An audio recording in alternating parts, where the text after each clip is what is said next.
Mr. Angel. My client, Monsieur Louis Shatcar. Do you by chance remember the name Johnny Favorite? My interest is only in finding out if he's alive or if he's dead. You want me to check it out? I'm a private detective paid to snoop around. He's dead, Mr. Angel. Well, you know what they say about slugs. They always leave slime in their tracks. Are you afraid? Yeah, I'm afraid. I'm a murder suspect already in 2 cases. Did you kill him? No, but the cops might think I did. The Prince of Darkness protects the powerful.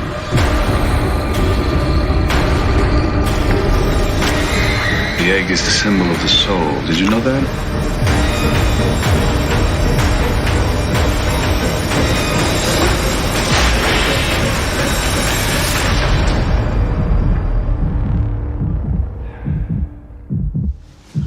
It's funny, I have a feeling I've met you before.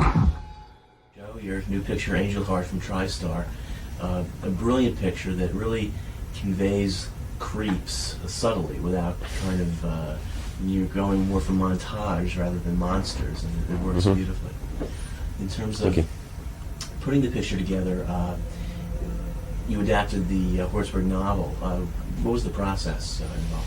Well, I was originally sent it, I think when it first was published, and the thing about being in England is you always get things last, so by the time you try to get it, it's always lost in the old Hollywood machinery. And I think different people owned the rights. Robert Redford was one of the people who owned the rights. And it was reintroduced to me again just 2 years back. And I'd always liked the book. And also, I hadn't really written my own original screenplay for a long time. By original, I mean even adaptation, but I mean I'd sort of rewritten other people's things. So I thought it would be rather nice to get back to doing that. I've tried to do different genres with each film. And this was a classic Raymond Chandler detective story, but it's also about the supernatural. So in a way I had 2 genres in one. It's the most important. I moved the story away from being all in New York to being half in New York and half in New Orleans. That was for very selfish reasons, in that I didn't really, it's kind of difficult to do, to give something a cinematic edge now in New York. It's the world, everywhere you look there's like gaffer tape on the floor where somebody's put their camera. It's kind of hard, You find a really wonderful location here and then suddenly you see the Polaroid film from the film that's been there from before. So really it was for those silly reasons. Also a lot of the actual leads within the novel itself went down within a couple of the murders within the story, and then it sort of developed from there. It's almost that kind of symbolism, kind of like the original Scarface, where in the Hawks version, each murder is marked with some kind of X that it's very that blends in there. I suppose so, yeah. I mean, sometimes you do things without ever knowing quite why you're doing them, subconsciously. I knew it was an image that I was repeating, and there's something, except that cinematically it works, and sometimes you never quite know why. Something that's so striking about all of your films, really, is the kind of visual and audio design. I mean, your pictures really seem designed, and then a great deal of care and art goes into the making of them. Yeah. Well, I mean, we do. I mean, a lot of people do that, other than me, of course. I'm the one who gets all the credit for it, ever since the French invented the auteur theory. And of course, directors are the ones who do the interviews, so we get all the credit. But a lot of very good people do it. I mean, wonderful editors and sound editors. And every tiny little element has had a lot of care put into it. It's nice when people notice the difference. Often people don't. Critics never do, of course, because their stock in trade is words. And that's why they like foreign movies, I think, because they like seeing the subtitles, because they prefer a good read to seeing a good movie. But it's nice now and again when it's appreciated, that just the sheer craft that has gone into the films. Angel Heart was put together independently by Carol Co. Yes, I wrote the script in England independently before even Carol Co were interested in it, and went to them, and they said yes. I mean, they'd made rather a lot of money from Rambo, so I'm not proud. I'll take anybody's money. There's no such thing as clean money in Hollywood anyway. The acting in the film is also quite remarkable. Something about Mickey Rourke that really comes through is how, for a change, he's very internal in this picture, as opposed to some of his other films where he seems very almost mannered and very external. How did you find working with him? Very good experience. I mean, he's very much his own man. He hates you to even think that he cares, really, and it's kind of it's charade in a way, because he really does care. He has a lot that he has to offer. As a director, in the end, it's often taking things out rather than putting things back in.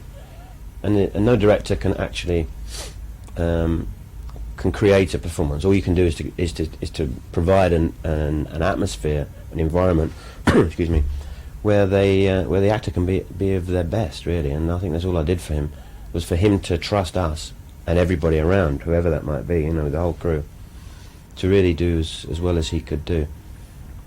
His revelation sequence at the end is quite powerful. Yeah. Well, I think we did that towards... I always try and shoot in sequence anyway, so that as an actor starts to develop within the role, then they're obviously comfortable because of work that's been done in previous scenes, so they understand where they are at any given point.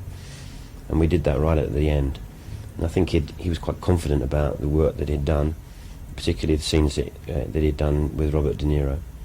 So I think he was quite happy with himself, and therefore ready to give a little more, And again, it's to do with trust. If an actor trusts the director, and more importantly, trusts the crew around them, then they'll give of their best.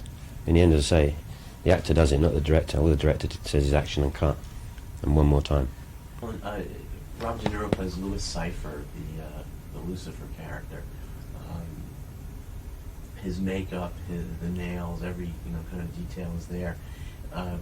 Working with him, we know, of course, that a Raging Bull, he put the weight on. He didn't go making any real deals with the devil for this part, did he? I don't know. All I know is that when we were filming, we always knew when he was on set, because suddenly we all felt kind of strange. He became very creepy. Yeah, most of the things, the tiny little things that he's added, which in the end make up very importantly to the overall sort of performance, are mostly from him. He thought a great deal. He thinks a great deal about everything.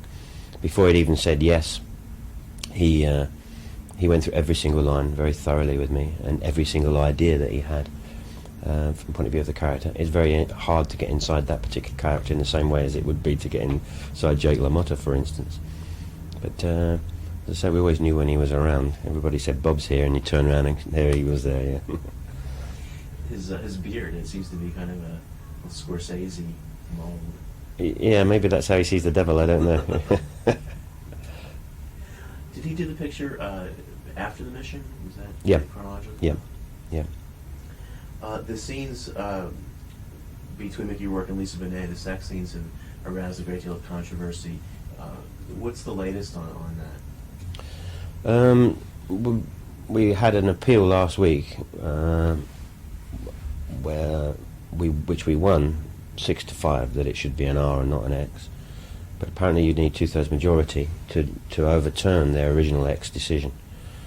But the 6-5 majority means that I have the right to appeal again, so the process carries on. It's still very general what it is they want me to do. If they actually want, what particular shot or whatever is to cut, there are no details of that whatsoever. So from my point of view, obviously I don't want to cut anything. The film was made with maximum integrity. It's not an exploitation picture. And there is nothing really, from a violence point of view, that hasn't been seen in some films, and from a sexual point of view, I don't think. It's how it's been done, or the combination of the two, I don't know. It's very difficult to tell. I mean, the lovemaking scenes in Officer and a Gentleman seem to be much more explicit than was in Angel Heart yet. It's strange. It's a cumulative effect of the kind of film that it is, I think, which is probably what they're responding to. It's very hard, because in the end, if it's this shot or that shot, then one understands that. But the criticisms of why it has been made an X are very, very general. But I'm sure everybody will see sense in the end. It's a strange charade that you have to go through, and not something it's hard enough making the movies without having to go through that as well. I guess it helps just publicity-wise, that too. It does, in that respect, it does. Yeah, I mean, I'm from the point of view of people knowing about the film. You know, it would be naive to suggest that one doesn't. You know, that's good in certain respects. Except by now, I wish to stop talking about that, and the movie itself is what matters. As I say, if you know in your heart you made it for the right reasons, then there's no reason to censor it. And because in the end, that's what it amounts to. It's not about giving something a rating, because it's almost commercial blackmail in the end, because it's very hard to release a major feature film as an X. Very, very difficult indeed. And working with Lisa Bonet, the television actress, again, you've kind of shorn her of a lot of those kinds of TV mannerisms, that kind of Valley Girl accent that she seems to have in the show. How did you find working with her? Very good. She's extremely intelligent. I hadn't seen her in the Cosby Show, still haven't. So in a way, my judgments of her were only as the actress that came in the audition, and the actress that I worked with on set. And she's much older than her years in a way, and she's extremely intelligent. And in a way, I spoke to her the same way as I would somebody who'd done 20 films. With regard to television technique against film technique, I never quite know. I mean, and I also don't know how other film directors work. So in the end, the things that I say are always intuitive to me, to what I believe. In the end, it's terribly simple, which is that you're always looking for truth. So if caricature or mannerism gets in the way of the truth that you're trying to show on screen, that's the first thing that I will point out. And sometimes it was necessary to do that. But in the end, I come back to what I said with Mickey, is that if you create a situation that is special in itself, an environment for the film, then the actors will be at their best. And so there's nothing magical really, but as I said, because I wasn't really aware of what she'd done in the television programme, I don't think I was too nervous about taking those things out. I took it on its face value. Some of the sequences at Brother John's, Pastor John's. Pastor John's, were they actually filmed in Harlem? Or Yes, yeah. The locations seem very, very real throughout the film. Yeah, everything was filmed where it should have taken place, you know. I don't know why we do that sometimes. I mean, you know, you can be in a tiny little back alleyway or a back room somewhere, and you think, why are we here and not on a soundstage in Burbank, you know, somewhere? Truthfully, it never looks the same, however brilliantly you art direct it. But to me, it's more than that. It's actually, I have to feel it, I have to smell it, in order for it to be real. Then the make-believe, which is what we're doing, is even more, I don't know, makes the make-believe believable. And I always feel comfortable in real locations, even though it's infinitely more difficult to do than being in the comfort of a controlled set. Do you have a particular philosophy regarding your films? I mean, an aim or a goal beyond providing entertainment? Well, you know, I mean, I work within the commercial cinema framework.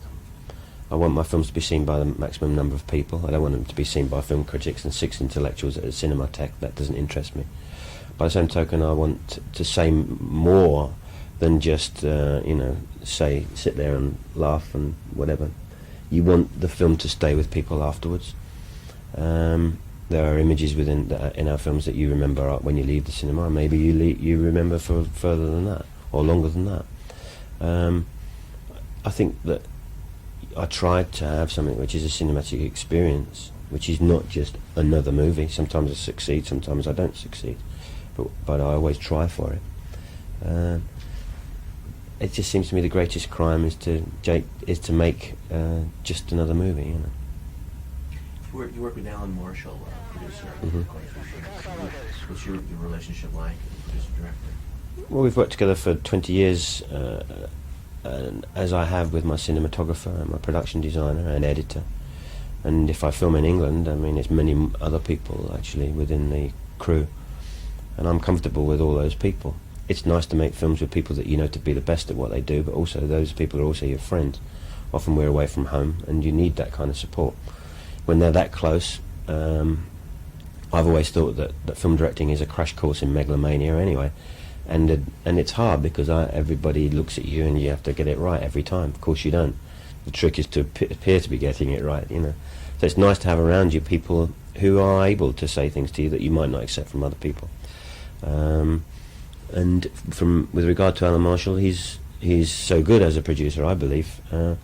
in that he cares about the film aesthetically and creatively as much as I do. His job is logistics. He doesn't interfere with creative decisions that I have to make. And he is brilliant at organising the film, so I never have to worry about that side of things. He's also an extremely good editor in his own right, so in post-production he's very good for me to have someone else that I can actually refer to. But it's not just Alan, it's all of them. In a way, it's, you know, the film process, whatever the French say, is made up of a lot of people doing good work, not just one person. And I'm very fortunate to have them, because I think the identity of my work is as much theirs as it is mine. Michael Saracen, Jerry Hamblin, the editor. Exactly, yeah. Michael Saracen is, you know, he's about to direct on his own now, which is inevitable. And, you know, I will encourage him to do so, but deep down you think, well, it's kind of strange for so many years to make films with the same person. And he'll probably have the same problem. Jerry, my editor, never fails to astonish me, really. Every single time he'll always add something that I haven't actually put there to begin with. He always says it's nonsense, you film it and he's only got this lump of celluloid here, it's either there or not. But in a way he always adds some tiny little thing, which is exciting because it means the creative process goes on and on and on. And it isn't just the director, it's there are many other people. There's some kind of editorial finessing. It is, I mean, well, first of all, you know, a lot of directors say, mostly with editors, you're just grateful that they haven't messed it up. They've just put it together with, you know, as you actually, maybe as you intended. Sometimes, you know, directors like myself who do shoot an enormous amount of film, there are a lot of options, and often it's to do with choices and the taste of the editor as much as their actual skills, their dexterity, etc., those things. And after that, it's in the attitudes within the individual scene. Now, you can sit at the Moviolo on the shoulder of every, you know, and cut every frame with the editor. Sometimes it's necessary to do that. Sometimes it's nice for me to leave the cutting rooms for a couple of hours and then go back. And then maybe it's taken it further or somewhere that I might not have thought about. Sometimes it's not right. Sometimes it's not how I intended at all. But a lot of the times, actually, there is an addition to what one's done, you know, and I find that very important. That's how I work, anyway. On Angel Heart, did you, when you were designing the film visually, did you storyboard? No, I had a very. I'd written it quite graphically as I was doing the screenplay, and I was going to direct it. So you write it for one's style, you know. We had done an enormous amount of research from point of view of photographic material, and in a way it was more that which became the storyboard. I mean, I do draw quite a lot at times, but I try to avoid it because my theory is that storyboarding in a way is how they would make movies in Detroit. You know, sometimes you cannot be that specific. On certain things like special effects or very big action scenes, you have to storyboard those because there's too many people who need to know exactly what's going to go on. But in an emotional, dramatic scene does take on a life of its own. And I think however much you sort of block it out in your head, there's always something that you do differently. But so I try not to be too specific. On the other hand, probably you do have a storyboard in the back of your brain that you can either, each morning you go in and sometimes the shot is better than how you imagined it. A line can be read not quite how you hear it back here. And other times, totally it's changed because of the situation, you know, for the good often, sometimes not so good as you've imagined it. Shooting a picture on location too, it would tend to... It's true, yeah. On the other hand, the locations were found but then created. I mean, there was as much work we probably did as much work on the street in Harlem and in the Lower East Side as we would if we'd have done the whole thing on a back lot. You know, there's a lot of detail and a lot of thing goes into it from the point of view of the production designers and set dressers. If you're doing a period piece, you know, and in a way 55 is actually quite difficult to do. Sometimes it's easier to do, you know, 1855 than it is 1955. Remember when we did Birdie, where Philadelphia, we had to put back to like the sort of early 60s. Things have changed, but not much hadn't changed, you know. So as you're getting rid of it's easy when it's 100 years ago because the errors stick right out, you know. But sometimes it's more difficult when it's recent history. But there's a lot of work goes into it, and of course, it always looks as if you found that street just like that, you know. What street was that? McGee-Works. It's I don't know. I'm the world's worst at Manhattan, down there somewhere. We changed the name of the street. That's why I can't remember where it was. In Chinatown. What were the steps that led to your directing feature films? Well, I wanted to write originally. I had no aspirations to be a director. To be honest, it was writing that I was most interested in.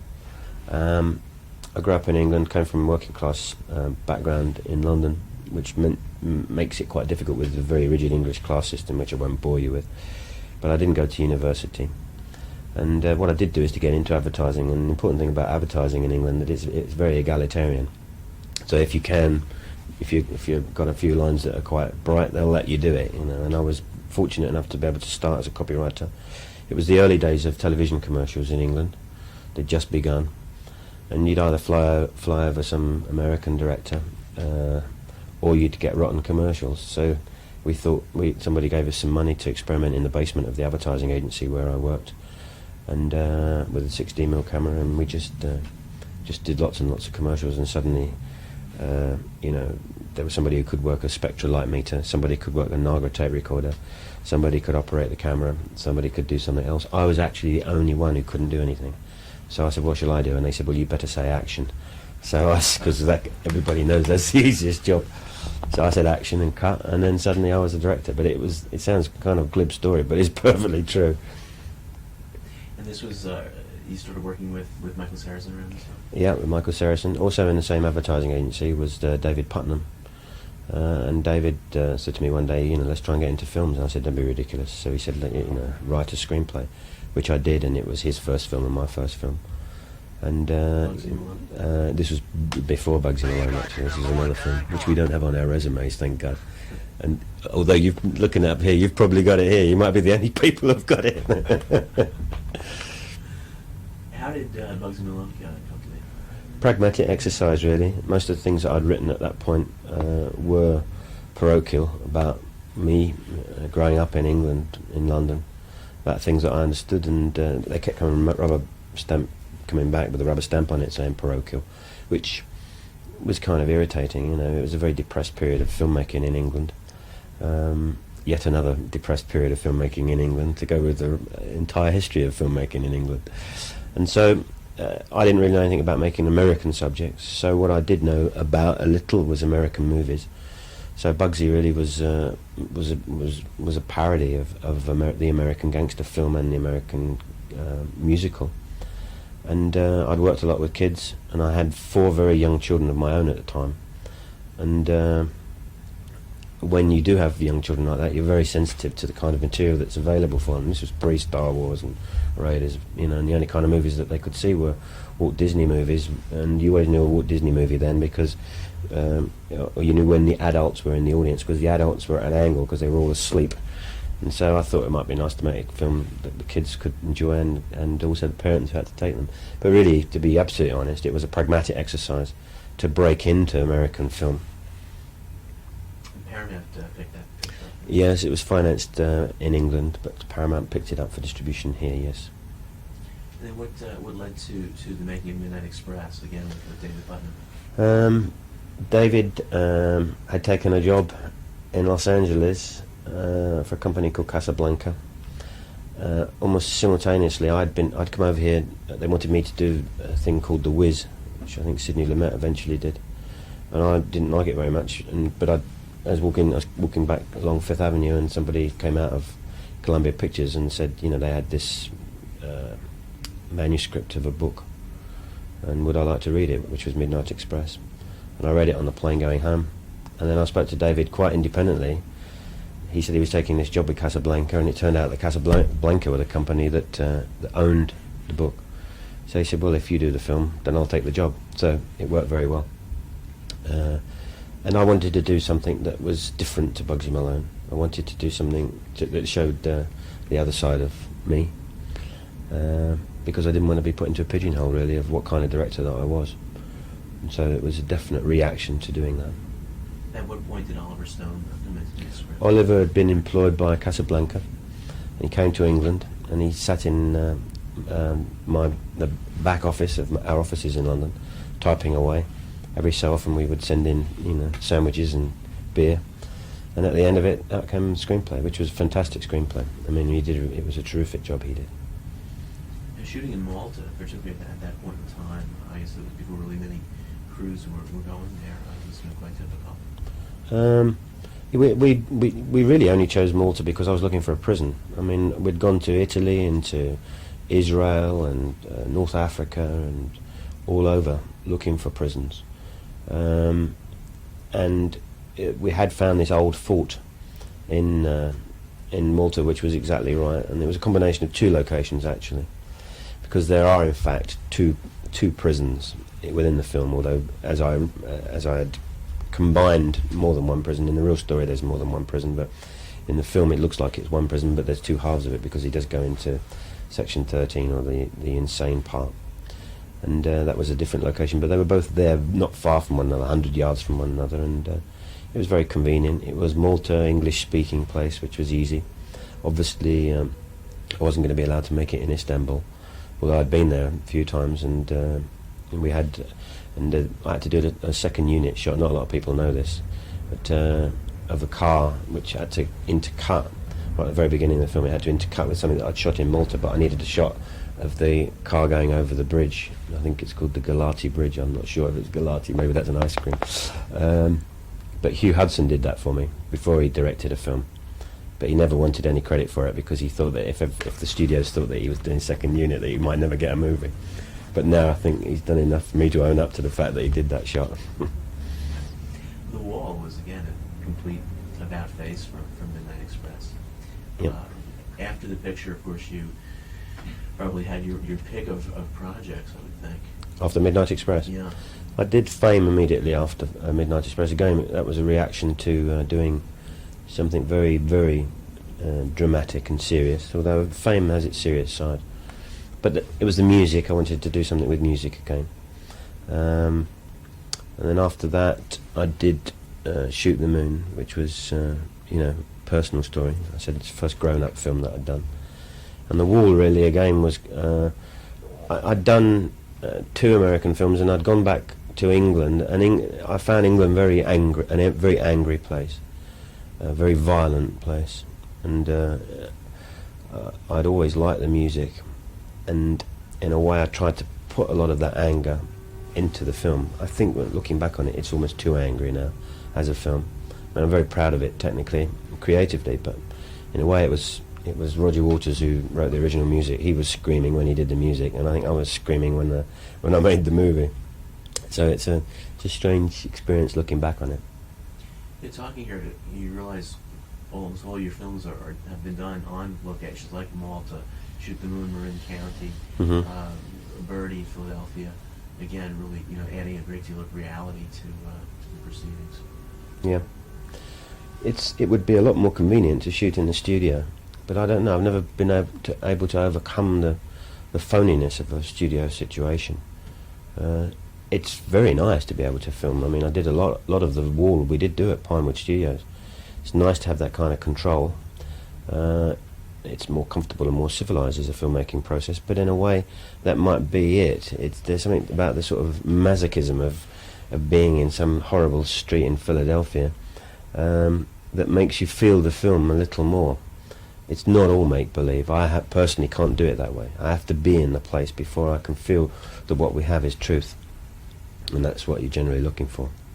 Birdie is really an extraordinary film, the William Wharton novel. What was the genesis of that project? Similar to Angel Heart with the Hawksburg Falling Angel book, in that I was sent it very early on as a manuscript, and I remember writing on the top of the manuscript of Birdie, wonderful story, have no idea how to make it as a movie, because so much happened inside the boy's head, so much was the poetry of the book that I didn't know if you could make that into cinematic poetry or if an audience would actually want it. And I was then sent again a script that Jack Baer and Sandy Kroof had written of Birdie, and I thought in a way it was actually quite interesting. They hadn't entirely solved the problems, but they had. It was a very interesting way of doing it, and I got interested again, and then we went back to the book again, and it developed from there. Really, that was the genesis of it. Wharton, or whoever he is, had Did he have any creative input into the project? No. He sent me a videotape of canaries, which, in a way, I think that he wanted us to get on with it. A film has to take on a life of its own, and although the book was obviously the beginnings of everything, and I hope this, I was truthful to the spirit of the book. It had to be a film, had to be its own thing. You can be too intimidated by a novel. I think he understood that he didn't have to be there. How did you achieve the flying sequences, subjective points of view? Well, the secret ingredient was going to be the new camera called the Skycam, which is, people probably know, is invented by the man Garrett Brown, who invented the Steadicam, which was an enormous advantage from point of view of tracking, in that you could strap it to a man's body. Skycam was meant to be an even greater evolution of that, in that it could fly, and therefore I could actually show the flight of a bird from the bird's point of view, which would be very exciting. As it turned out, we were probably a bit too soon in the evolution, and it crashed into the ground more often than it should have done, and then finally it didn't fly again. So a lot of the flying sequences that you see, the 90% of them, 95% were achieved with the Steadicam rather than this wonderful new invention. A lot of cheating and a lot of thinking on your feet. Now, you're based in England or in... Yeah, I live in London, yes. I live in London and I work in America. In France they call me the first of the jumbo jet directors, which sounds terrific, but it's not a lot of fun. It's interesting that I guess in the 60s British cinema was so kind of vital with Stanley Kubrick and Brian Forbes and Anthony Harvey. That was at the point that you were working in advertising? Yeah, well, just starting, yeah. I guess the Putnam era, if you want to call it that. I wouldn't, but you can.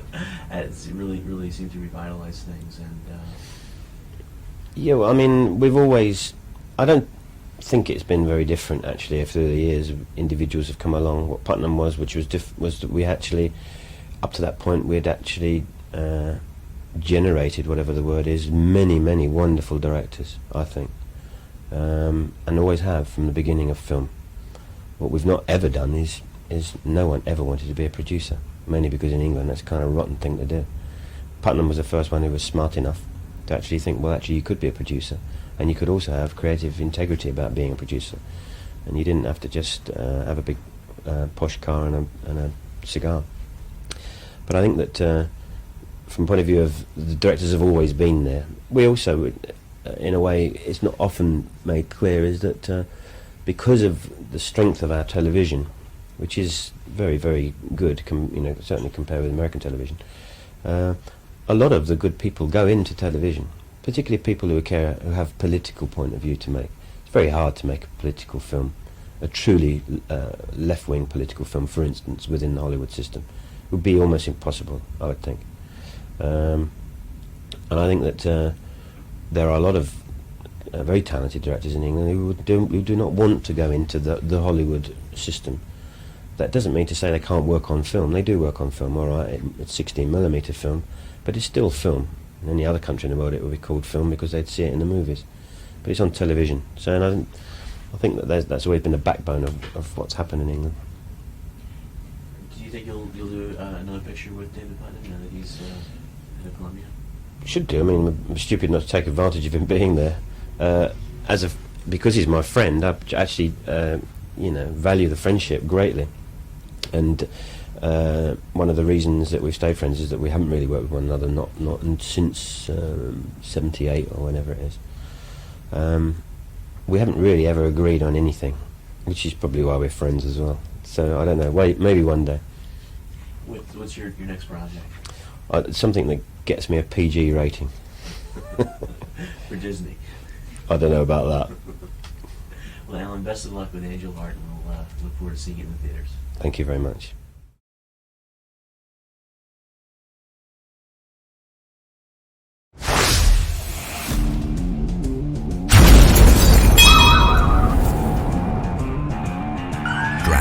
Micro-budget Studios brings you a new concept in movie watching on the small screen, containing some of the world's most interesting films by cinema's biggest talent.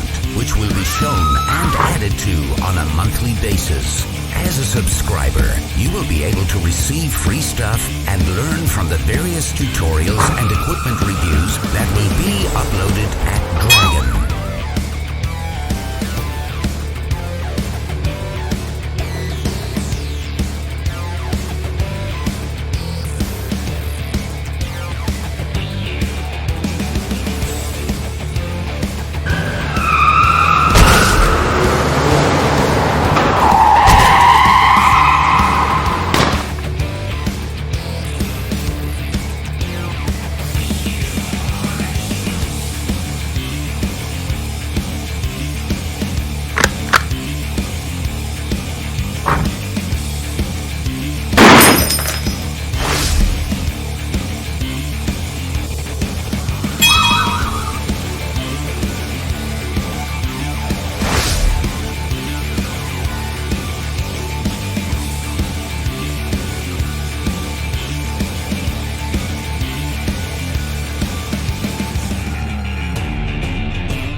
Wow!